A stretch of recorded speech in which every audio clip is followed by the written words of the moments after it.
Welcome to the Pacific Research Institute Next Round podcast. I'm Tim Anaya, PRI's Vice President of Marketing and Communications. And with me, as always, is our friend, Matt Fleming, PRI's Communications Director. Matt, have you gone down to the registrar's office to help him count this week? No. I had plenty of that in my younger days. I am not doing that anymore. How about you? No, and the headline, of course, for this episode, right, is they're still counting, though we do have answers in most of the races, and people actually don't realize, only the small number of us who have been, political staffers over the years, the sheer joy it is to have to go down to the registrar's office during the counting of the ballots. There is, I think, watching paint dry is more exciting than having to watch ballots being counted. What's the least desirable place you've ever sat and watched ballot counting? Mine, I toggled between Fresno and Tulare. And forgive me if Tulare is not the county. Now I forget. But Tulare is a county, okay, and the city. But toggling, yeah, that's right. I was in Visalia and toggling between Fresno and Tulare. Both lovely places. Could have done without the registrar. Well, I can top you with Norwalk is a beautiful place, beautiful place to be. But literally you stare at, now things have changed with how Democrats have partisanized elections laws in California. We'll get into that in our discussion of the, quote, stolen election in a little bit. But, it used to be basically kind of like, if you think back to the old Florida recount, that you literally would have a Republican observer and a Democratic observer, and you'd be literally looking at then it was the hanging Chad ballots before they changed it all. And watch thousands of those in a day and see how excited you would be. Well, California has become kind of the laughingstock once again with our counting process. But despite all of that, we're a week and a day after the election, and we have some closure in some of the big races. So the big one, the Associated Press has projected Javier Becerra is going to face Steve Hilton in the general election. Mr. Becerra, of course, came roaring out of the gates with, "I'm going to defend California values against MAGA and Donald Trump and Steve Hilton." Is that all he has to do to win? What do you see the general election shaping up as? Because Steve Hilton, we know him, we've seen him speak many times before. He's an interesting, creative guy. He got a very moderate, pragmatic Prime Minister of the United Kingdom elected and was his key policy advisor for many years. He's not exactly Donald Trump Jr. He's not exactly Donald Trump Jr. I don't think that's all Becerra needs to do. I don't think he needs to really do anything. I think he probably needs to have the veneer of a campaign. If there is a debate, he probably has to show up to one just to go. Tick the box. Yeah. But, the tying a Republican candidate to Trump strategy is corny. It turns voters into single-issue voters. It's kind of old and tired. It's old and tired, and as long as they can say Trump and it works, nothing ever gets completed, which is why for the last 10-plus years in California, nothing's actually gotten fixed. But it does work. It's a strategy that works. Republican candidates have three choices. They can try to ignore it, which never really works. It comes off as milquetoast and weak. They can try to distance themselves from Trump, which ticks off their base, erodes the Republican base. Or they can try to embrace Trump, which Republicans love, but it turns off most independents and Democrats. So honestly, what can Steve Hilton do to win? I don't know that he can do anything. But, Becerra will want to do enough that he doesn't want to give Hilton any sort of life. Maybe move to Utah. Yeah. Now, of course, when the election was projected for Hilton this week, the attention then turned to How much money did Tom Steyer spend this year, and certainly over the course of his career, promoting his various political runs? And I think it was something like it's over $700 million spent. I saw $500 million, but it's something like that. I think it depends on whether or not you factor in what's the name of his advocacy group? His next gen stuff, which I think from a Democratic perspective has been relatively effective.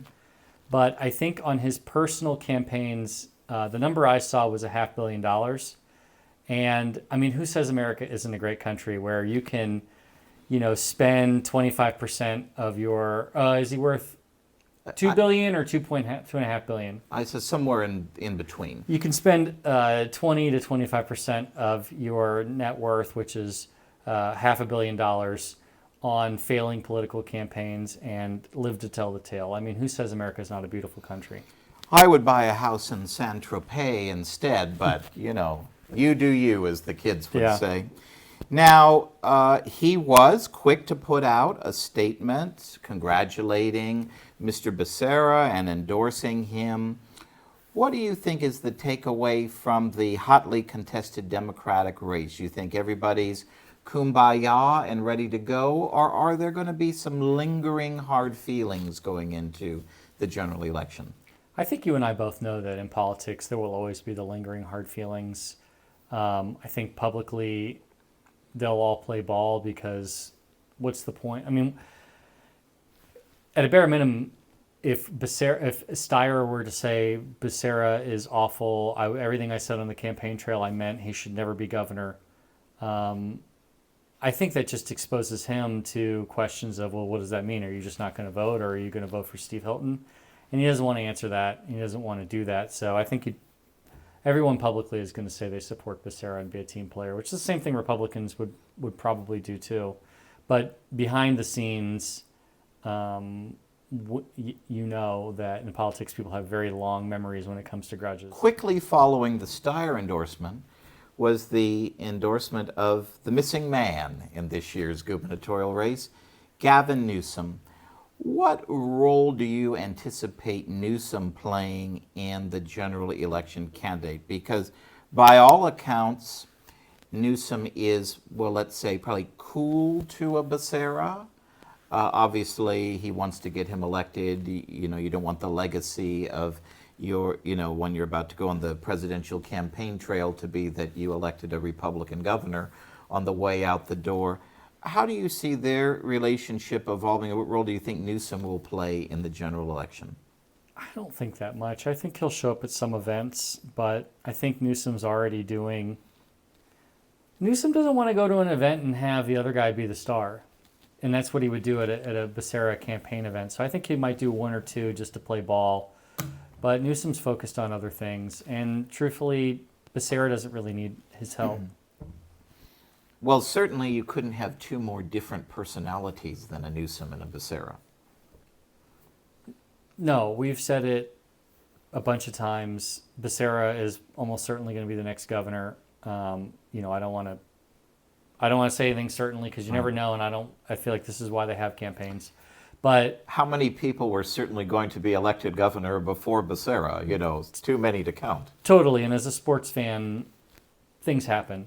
But Becerra is most likely going to be the next governor. But that still doesn't negate the fact that he's not going to be a good governor. He is a dud. He ran a campaign as a dud.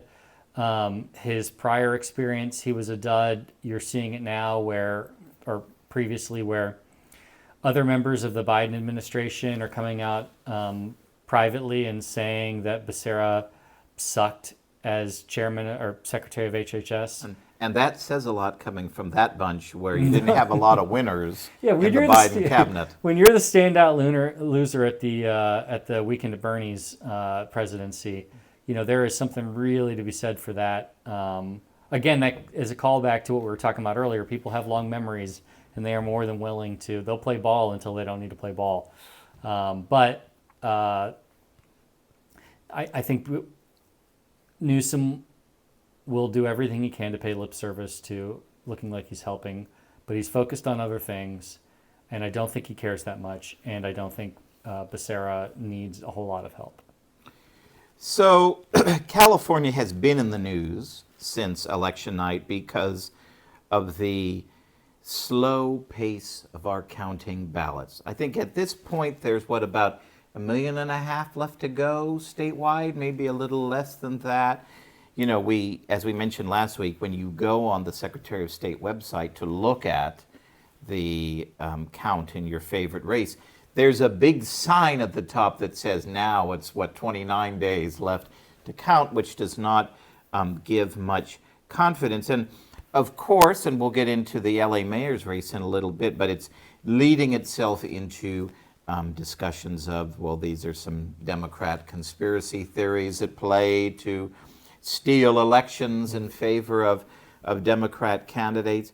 Matt, you and I know, working in politics, really this is an issue of incompetence.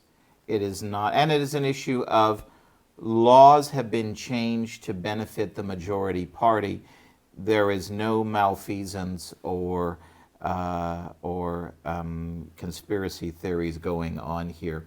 Walk our viewers and listeners through, you've seen it firsthand. What's the issue here? Why does it take so long to count ballots in California, where Florida counts them in a night? Well, I mean, the first biggest reason is that all of the ballots haven't been received until 7 days after Election Day. So even if they wanted to count all the ballots, they couldn't officially count all the ballots until 7 days after Election Day because they haven't all been received yet. So there's that. There's a whole process with verifying signatures, which, you know, if they had voter ID, probably wouldn't be as hard. But it might not be faster. I don't know. I think if you were verified on the front end, it probably would be faster. But not in California. No, that's fair. I mean, but it's just a long process. There's lots of votes. People underestimate how many votes there are. Los Angeles County has, I forget how many people it is, 8 million, something like that, 12 million. I forget the number off the top of my head, but it's more than, I think, a majority of states. You know, that's just one county. California is 53 counties total, 58 counties? 58. 58 counties total. That's a lot to coordinate. I think like places like Modoc are already done. Then you have other places like Shasta County, which I believe got rid of all their voting machines and do them all by hand, which is certainly going to slow down the process. I've seen a lot about Lake County being historically the slowest, and I didn't dig into why that is. Do you know why that is? I don't know why. Why is that? I don't know, actually. So we'll have to circle back Friends, next send week. us a postcard Yes. and let us know why they're the slowest. Why is Lake County the slowest? I don't know, but there's all these different reasons, and you know, Democrats defend it by saying we want to make sure every vote is counted, which I think as a bumper sticker slogan is a really good one. But look, it shouldn't take this long. Well, you know, some of it is this. Also, the elections are close. That's right. The elections are close. So while these elections have been called by statisticians, right, they haven't finished counting the votes. That's right. So there is that too. Like because these elections are close, it takes a long time for them to get called. That's right. That's right. Well, one of the things too that they could do, you know, there's a lot of things that could be done to speed up the count. You know, one of the things that we of course won't do, right, is you could have the League of Women Voters come in as extra sets of hands to count ballots. You could get Boy Scouts to come in and help, right? Government students in high school and college. I think they're underfunded a bit. I mean, they could hire more people, right? If we wanted it to be done faster, they could hire more people to count. Remember when we had polling places, well, we hired a whole bunch of people at $120 a day to help do that. We could certainly train them to help in the counting process. The reason we don't, right, is one of the great government acronyms, AFSCME. The government unions do not want to have volunteers and other people come in because they only want union employees to be the ones counting the ballots. Now, before you go on, that reminds me of something. Before you go on, that reminds me of something someone once told me, which was that they were saying that once you understand that padding the pension system is the underpinning of every decision in California, which is exactly what you just said, all the decisions start to make a lot more sense. That's right. That's right. So One of the things, too, that I think our listeners may not be aware of, right, is that California used to have, when we talk about integrity of elections, the best election laws in the United States. And this was not that long ago, like 2003, 2004. And what happened was Democrats started to see that we're losing elections because A, of the habits of our voters, and B, because of the process. And so little by little, starting around then, they passed laws to chip away at our strong election laws to put the thumb on the scale in the favor of electing Democrats. So these are things like you don't have to get your ballot in by 8 p.m. on election night. You have 3 extra days, then you have 7 extra days. During COVID, I think you had a month to get your ballot in. You don't have to have a relative return your ballot for you. We legalized ballot harvesting, so anybody could return your ballot for you. Basically, everyone gets a mail-in ballot. Everyone gets a mail-in ballot. We don't have polling places anymore. You have these kind of vote centers where people don't really, it's not your neighbor's house, right, where you vote in their garage. It's someplace you don't know where it is. All of these things, one by one, added up. And then you saw very close elections where Republicans would win some, Democrats would win some. All of a sudden, Democrats won them all. There was even, I remember, there was one Republican assemblyman who his name was on the door of his office. And the Friday before the election, the last count came in, and all of a sudden, at the end of the day, he lost. So for those of you who are watching online and say it never happens that people come from behind at the very last minute and win, trust me, Matt and I have worked in California politics, me almost 3 decades. It happens all the time in every election. And so it's never really over until the election is certified. Yeah, I mean, that's true. I remember working at the party, California Republican Party in 2018, which was a historically bad night. It was the first Trump midterm. Midterms are usually bad for the president in power and the party in power. It was particularly bad in California. And this was also when a lot of these election laws really came into effect. Ballot harvesting had just come into effect. And a lot of our members were up on election night with what seemed like comfortable leads. And just slowly as the days went by, they just started falling off. And I think it was Janet Wynn, a state senator from Orange County. I think she was the last to fall, and it was like 2 weeks before it happened. And it just was so demoralizing to watch that now watching it happen with Spencer Pratt in, a week or so, for people to say it never happens, it happens literally every election all the time. And usually multiple times. For me, and it might have been the same election, the heartbreaker was watching Catherine Baker lose, and she lose right at the end. It was the same one, yeah. She lost at the end. Mimi Walters lost at the end. David Valadao lost at the end in that same election. He did, and he got replaced by the guy who's now in prison, I believe. Yes. Yeah. Which brings up Spencer Pratt. Now, we've talked a lot about Spencer Pratt. He really was the talk of the election, far more so than the governor's race. And Spencer Pratt really touched a nerve nationally and online with all the problems of Los Angeles and really giving voice to what are the objective criticisms of Mayor Bass and the failure of LA city and county government in the Palisades wildfires and on issues like crime and homelessness. And people outside of California, outside of Los Angeles, well, they couldn't fathom that because he was up on election night that he would somehow come into third. And, we've seen, and you hate to see it, but in our kind of online world, right, all the crazies are out. Well, first of all the crazies have been out with their bad takes on this election all throughout the election. But the crazy conspiracy theories have been out there by a lot of people who have no idea what they're talking about. They are making declarations. They have never worked on a campaign. They have no idea one person we saw said, it's never happened before that someone has come from third place and surged into the lead. We had it here in Sacramento in the last mayor's race. The current mayor of Sacramento at one point was in fourth place out of 4 candidates in the count and then became the mayor.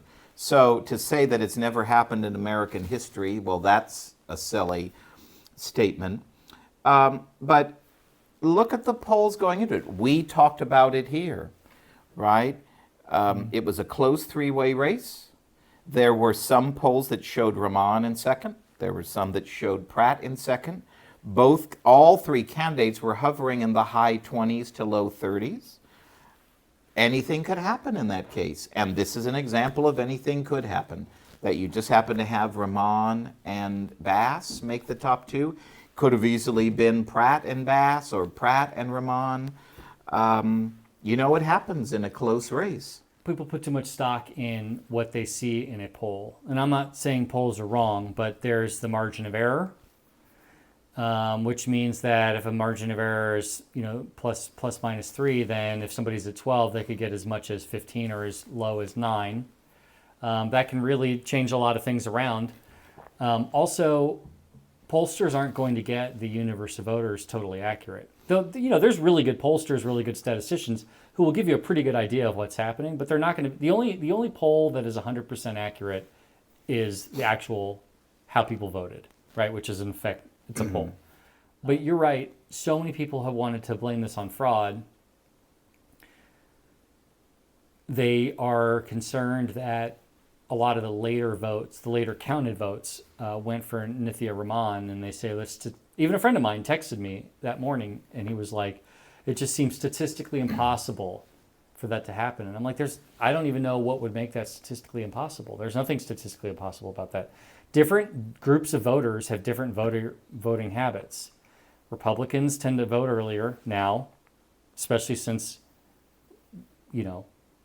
they're concerned about, all the other stuff. But Right. Republican voters tend to vote early. Low information voters who would tend to vote for more populist ideas will vote later.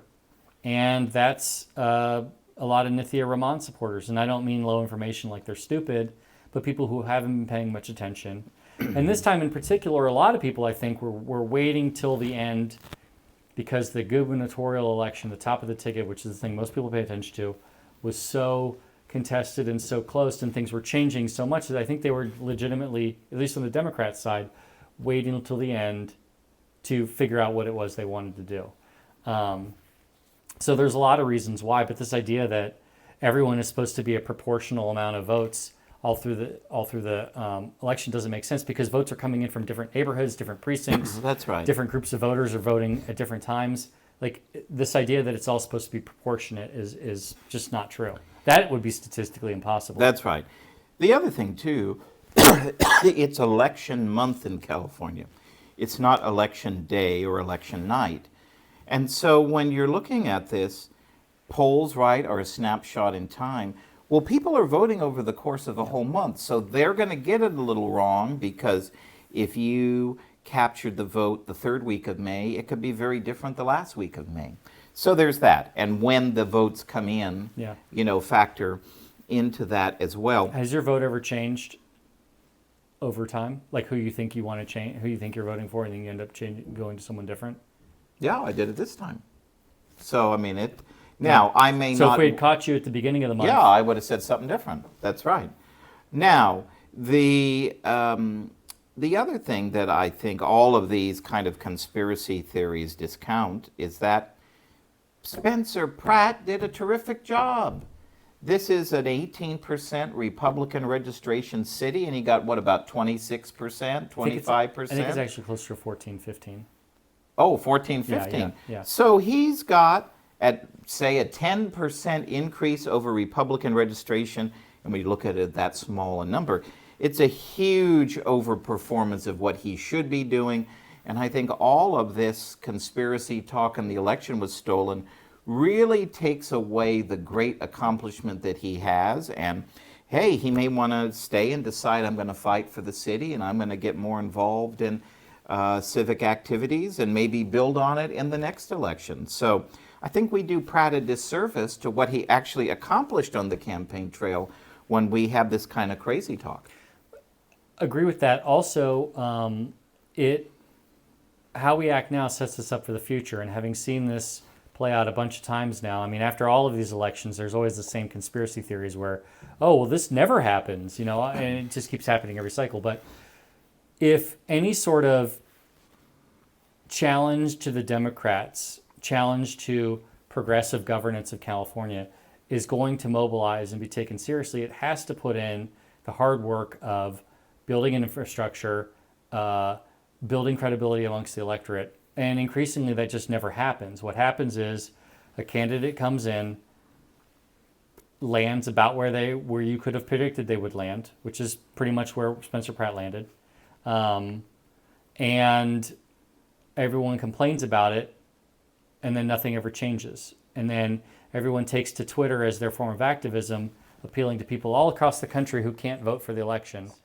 The good news with the election now being over is that hopefully the out-of-state bad takes on our Los Angeles election are over. No, on Los Angeles, maybe I did see one.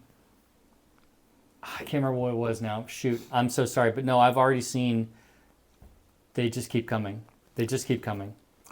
Well, I think the last thing, too, on the bit of fraud, right, is you have a MAGA guy who's the U.S. Attorney in Southern California, and he is chomping at the bit to prosecute voter fraud. He's literally at the counts every day. If there were any accusations of voter fraud, I guarantee he would prosecute it. He's already said he's looking into 6 instances. That's obviously good. I mean, prosecute fraud where it is. The other thing that people don't appreciate about conspiracies is what it actually takes. Like Karen Bass doesn't have, in order for her to really infiltrate the election system, she'd have to get someone like the registrar or someone else on board. So now you have 2 people, which I think technically is how many you need to actually have a conspiracy. Yes. But it's like the amount of people you need to actually pull this off and keep their mouth shut while everyone in the country is paying attention, that is also statistically impossible. Furthermore, from Rahman and Bass's perspective, if either of them were to be the ones committing fraud, which is what people are alleging, right? A lot of times it's just them, but they're the 2 who won, so presumably they're the ones that people think are committing fraud. Why didn't they either commit enough fraud to win outright or commit enough fraud to get the matchup they wanted? Because believe it or not, Bass doesn't want to face Rahman, and Rahman doesn't want to face Bass. Both of them wanted to face Spencer Pratt. Not because he was necessarily going to lose. I think he might have had a better shot of winning Los Angeles than Steve Hilton has of winning the state, because in Los Angeles you can focus on Los Angeles issues. The state, it's a little bit more nebulous. But that's who they wanted to face. So they both got the outcome they didn't want it. I guess you could say Rahman and Bass made the top 2, and you can't win if you don't compete. That's right. But if they were committing fraud, they didn't do a very good job of it. Yes. At least commit fraud to have the outcome the way you want it. Totally, yeah. I mean, at least commit fraud to win outright, and then yes. And then you have the power of the mayor of the office to try to tamp down on anything. Well, and that's our how to commit fraud. Policy. That's work. our 2-person conspiracy yes. to change the next election. And we hear, as we close on this topic, Steve Hilton has said he may try to commission Spencer Pratt to campaign with him all over the state. I don't know if that will help him or hurt him, but it certainly will guarantee a lot of media coverage. It could generate enthusiasm. I mean, that was the one thing Hilton never really had, and Spencer Pratt had a lot of. At least, again, it's like we're judging this a lot by Twitter, right? I'm not on the ground in Los Angeles, but I do know people in Los Angeles who really seem to like Spencer Pratt and think he had a shot. I do think he generates enthusiasm in a way that Steve Hilton so far doesn't seem to. So I guess it could help in that sense. As we close this week, I want to talk about a couple of statewide races and kind of phenomenon that we didn't get into last week. So first, we have the matchup set now for lieutenant governor. And we have Fiona Ma, the former state legislator, the current state treasurer, is going to be the Democratic candidate. And then you have really a very untraditional choice. Gloria Romero, the former Democrat state legislator who kind of made a cottage industry of criticizing Democrats. She switched parties and now is the Republican candidate for lieutenant governor. It's a very interesting race to me because, you know, Fiona Ma, if you follow her in the legislature, her voting record is probably moderate for a Democrat in California, which is very left anywhere else. Certainly in terms of personality, she's kind of a problem-solving, work across the aisle really type. well liked. Really well liked. In fact, she formed a thing called the Collegial Caucus to forge collegiality across party lines, and that usually involves karaoke, singing, and other goofy things that we will not be participating in. But A for effort, we applaud the spirit.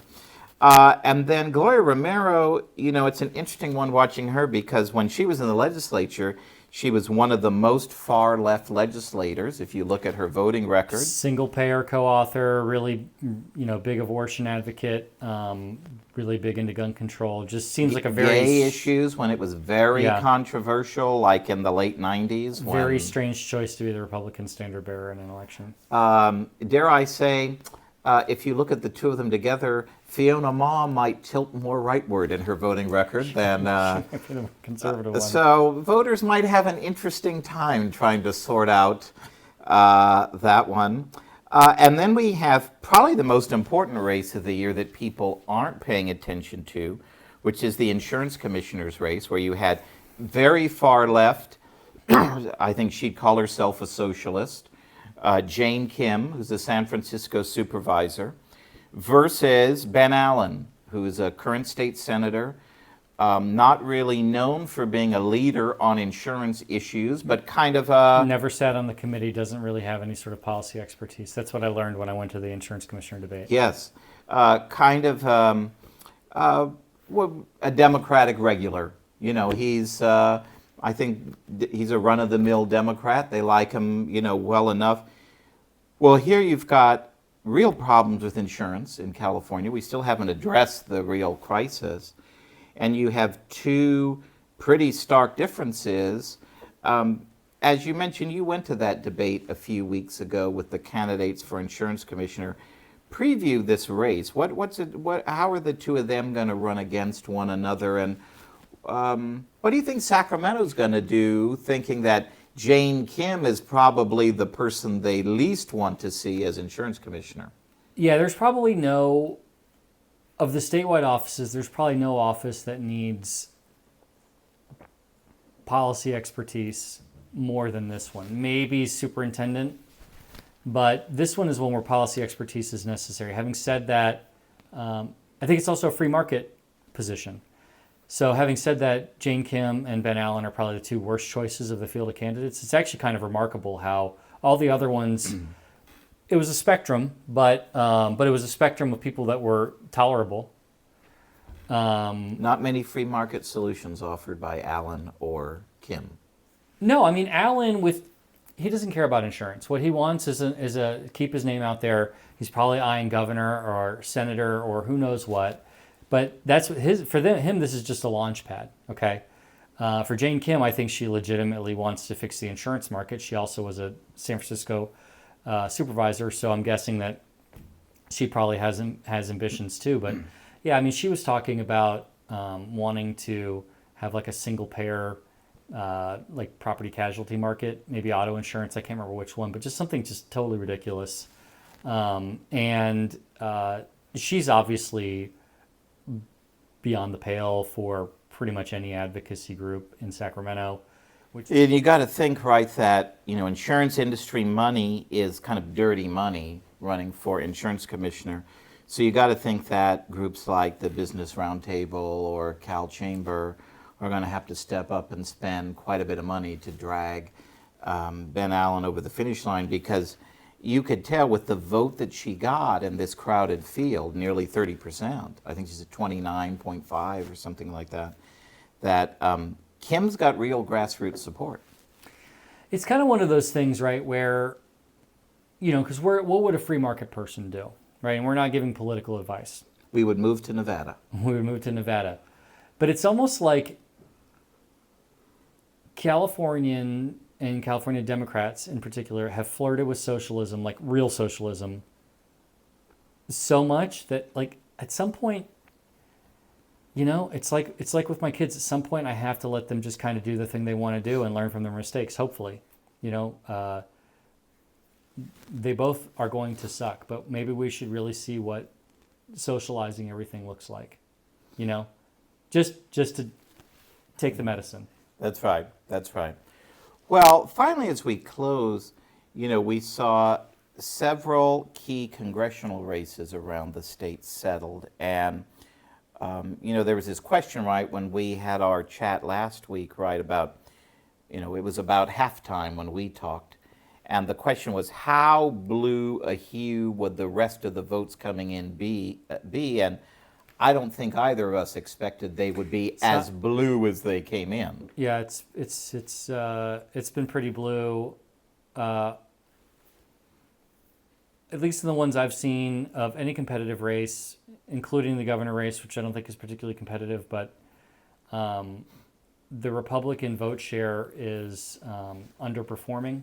What would you say, about 37-ish%?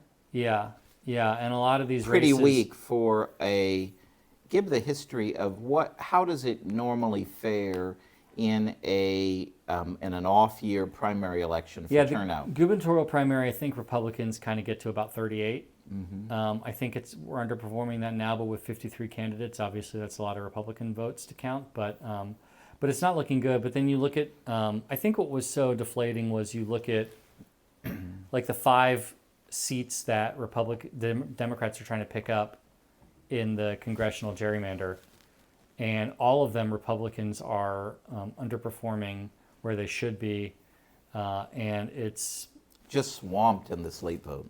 Just an avalanche of Dem votes in every one of these seats. Yeah. David Valadao only at about 41%. Yeah. Against which is very bad candidates that the Democrats are nominating. And theoretically, the primary is better for Republicans, it should be better for Republicans this time. So if that's how it's looking, is good, bad is going to be is shaping up to be really, really bad. You've got to think too, if this is a preview of coming attractions for kind of how things are going to shake out in November, and when we go to a general election mode in these races, there isn't really a lot to be excited about. So, we may have another case of not as big a turnout as you think, because there isn't a lot exciting, certainly statewide. But you got to think, boy, if you're pushing a wealth tax, if you're pushing left-leaning ballot measures this fall, this is probably the most favorable environment you could have imagined, if it's anything like what we see in the primary. For Democrats? Mm-hmm. Yeah, I think so, and I think you might see a lot of really bad things come through. Wealth tax would be awful. I believe we have stuff up on the website about that, and voter ID will be on the ballot. Mm-hmm. But everything with these elections is going to be shaded by the national environment. And while I don't think the enthusiasm against Trump is as strong now as it was during his first term in 2018, I do think overall conditions are worse, particularly economic conditions are way worse. Inflation today, we saw terrible numbers on inflation. The tariffs are bad. Gas prices are really, really bad. And just push back on any of Gavin Newsom's wonderful talking points. Gas prices are bad at the moment. They are worse at the moment because of our involvement in Iran, which we can debate the merit of that, but objectively it's hurt gas prices. But gas prices in California were already leading the nation because of Democrats like Gavin Newsom. So I don't want to put that all on Trump, but it's all okay because we have the most Nobel laureates in the world here in California. That's my favorite talking point by him. I love it. Just think about all the hard work Gavin's done to attract Nobel laureates to the state. But if the national and economic environment doesn't improve, I don't know if it's going to increase turnout like 2018 did, but I think he'll see a lot of erosion amongst Republicans. Well, as we close, let's look ahead to the one thing we're looking at in the week ahead. And I'm looking ahead to the state budget. So this is the fish or cut bait week. Democrats are negotiating where they always negotiate, behind closed doors, trying to come to an agreement amongst themselves on the main budget bill, which has to be in print 72 hours before they vote on it on June 15th. There are big fights over Medi-Cal, over taxes, some other issues. They'll probably be able to paper over something to pass it on June 15th. But there's a lot more negotiating that's going to happen before they get all the agreements on the trailer bills. Also, there's a big question of the size of government. Democrats want to assume that we're taking in $5 billion more in revenue that we may not be taking in. So big issues on the table still to be resolved as of this taping, and whatever budget they pass could set up the next governor for a world of hurt. Matt, what are you looking for in the week ahead? I think that's really it. Yeah, I mean, just trying to see what they come up with, how they try to, Newsom will have a very heavy hand to try to make sure the headlines coming out of it are good. As governors always do. Governors typically win these budget fights with the legislature. For sure, but I think he actually needs to win the political fight, which is that if he's going to run for president, he has to make it look like I left everything in working order, even though that's not really true. But he has to give the appearance of it. So I would expect to see probably something similar to his budget. And we just have to wait and see how bad that goes. We will see if it meets the moment, as he might say. Yes. Well, with that, thank you all for joining us for another edition of Next Round. Hope you'll join us again for another look at California politics and policy from a free market perspective. Thanks again.